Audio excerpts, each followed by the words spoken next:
السلام علیکم ورحمۃ اللہ وبرکاتہ۔ بسم اللہ الرحمن الرحیم، الحمد للہ والصلاة والسلام علی رسول اللہ وبعد۔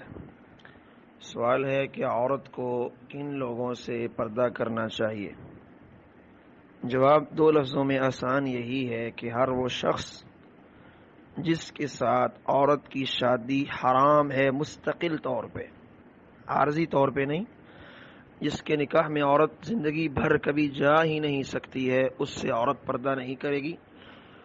اور زندگی کے کسی بھی لمحے عورت کی جب کسی انسان کے ساتھ شادی ہو سکتی ہو تو اس سے پردہ عورت کو کرنا ہوگا۔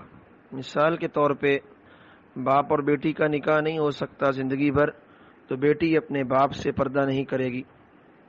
بیٹی جو ہے اپنے باپ کے باپ یعنی دادا، اس کے اوپر جو اتنے بھی ہیں، باپ ہے، دادا ہے، پردادا ہے، جتنے بھی ہیں، ان سے پردہ نہیں کرے گی۔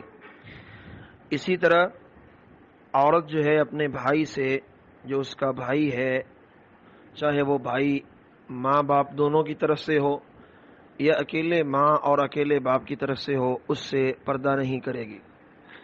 اسی طرح عورت اپنے چچا اور تایا سے پردہ نہیں کرے گی، اپنے ماموں سے پردہ نہیں کرے گی کیونکہ ماموں کے ساتھ بھی شادی نہیں ہو سکتی ہے۔ اسی طرح اپنے بھتیجے اور بھانجے سے پردہ نہیں کرے گی۔ اسی طرح اگر وہ شادی شدہ ہے تو اپنے سسر سے پردہ نہیں کرے گی، لیکن اپنے بہنوئی سے پردہ کرنا ضروری ہے۔ اسی طرح بہنوئی کے ساتھ ساتھ عورت جو ہے اپنے دیور اور جیٹھ سے بھی ضرور پردہ کرے گی۔ رسول اللہ صلی اللہ علیہ وسلم سے پوچھا گیا اور آیت الحموا، دیور کے بارے میں کیا خیال ہے؟ تو فرمایا وہ تو موت ہے۔ تو اس لیے جن اور مردوں کے ساتھ عورت کی زندگی کے کسی بھی لمحے جو ہے وہ نکاح ہو سکتا ہے تو ان سے پردہ عورت کو کرنا ہی ہوگا۔ دوسری بات یاد رہے، رضاعت کی وجہ سے بھی وہی رشتے حرام ہوتے ہیں جو نسب کی وجہ سے حرام ہوتے ہیں۔ یعنی اگر کسی لڑکی نے کسی عورت کا دودھ پیا ہے 5 مرتبہ پیٹ بھر کے اور 2 سال کی عمر سے پہلے تو وہ عورت اس کی ماں بن گئی ہے۔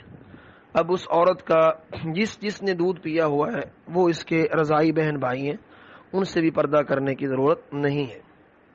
عائشہ رضی اللہ تعالی عنہ بیان کرتی ہیں کہ میرا رضاعی چچا، یعنی جس عورت کا میں نے دودھ پیا تھا نا، اس کا جو خامند ہے وہ باپ لگا، اس خامند کا بھائی رضاعی چچا میرے پاس آیا، اس نے میرے پاس آنا چاہا تو میں نے کہا پہلے میں اللہ کے رسول صلی اللہ علیہ وسلم سے پوچھتی ہوں، تو آپ نے فرمایا انہ عمک فلیلج علیک، وہ تیرا چچا ہے اور اس کو چاہیے کہ وہ تیرے پاس آ سکتا ہے۔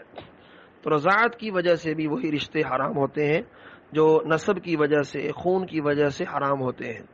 یعنی رضاعی بھائی سے پردہ نہیں ہے، رضاعی باپ سے پردہ نہیں ہے، رضاعی چچا سے پردہ نہیں ہے، رضاعی ماموں سے پردہ نہیں ہے، رضاعی بھتیجے سے، رضاعی بھانجے، یعنی سیم ٹو سیم وہی رشتے ادھر سے بھی حرام ہو جاتے ہیں۔